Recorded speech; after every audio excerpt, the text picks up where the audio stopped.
the people from PBC that gave me these opportunities to shine, and that's exactly what I feel like I did tonight.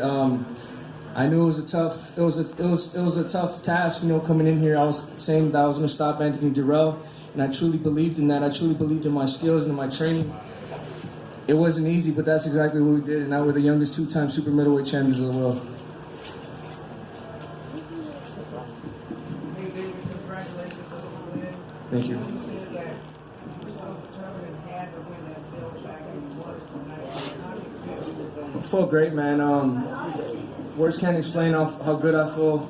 I said I was going to get in here. I was going to win the belt again.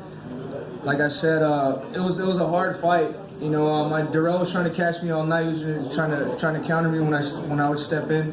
But we were willing to take the chances, and he didn't catch me at all. It was a hard fight, but my dreams come true.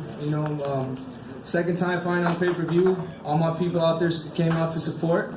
So man, it's an amazing feeling. I just can't wait to get back in there again and defend my titles.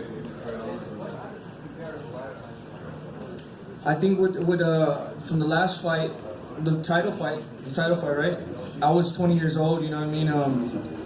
I'm 22 years old now. I feel like I've developed a little bit more. I've had a little bit more experience. I'm a little bit stronger, and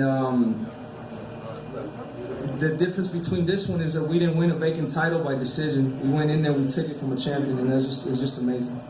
David, buenas noches. Para no puedes jugar boxeo aquí a tu derecha. Antes que nada, felicidades aquí.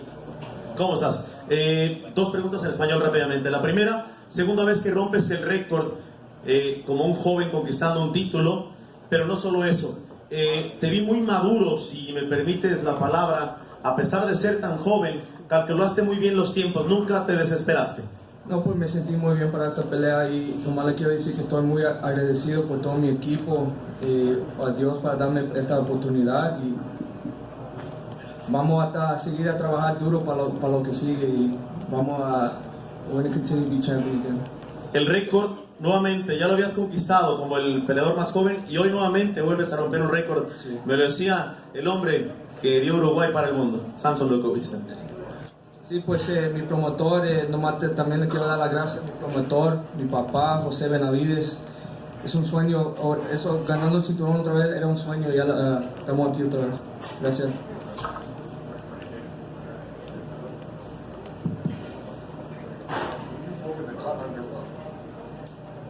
That's right, there we go.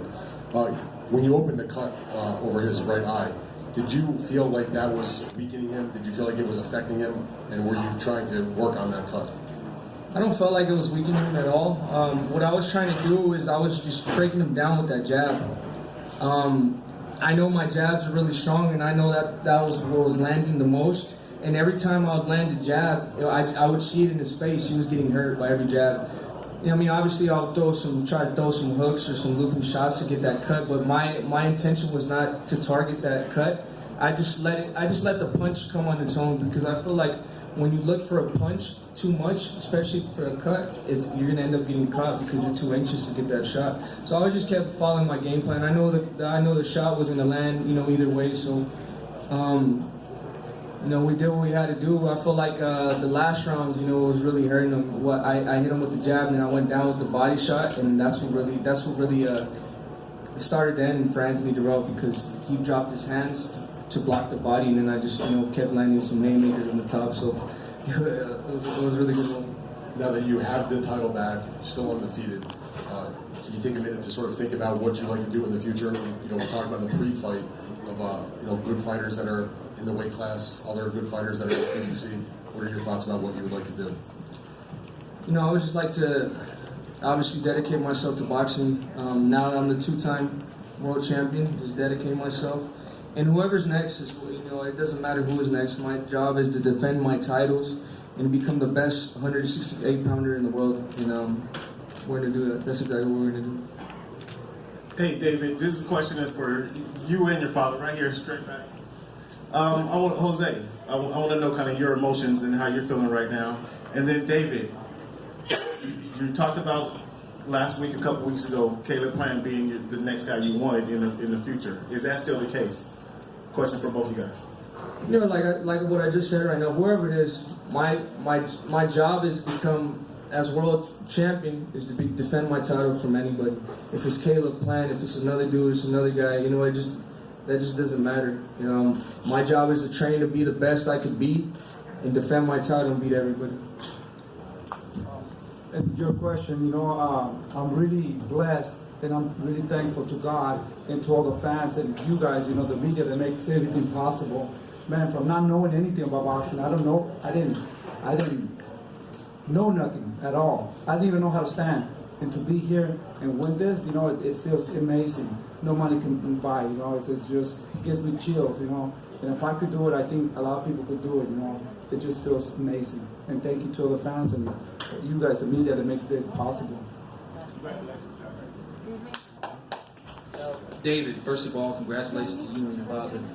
First of all, you never lost your belt in the ring. Do you feel redemption that you got your belt back and that you won it in the ring? Definitely, and it's not only the redemption that feels good, it's just the winning in the fashion I did. Like what I said, you know, nobody's even hurt Anthony Durrell, nobody stopped him, and you guys see what I was doing. I think like it was the 8th, 9th round, you know, I was just picking him apart, destroying him.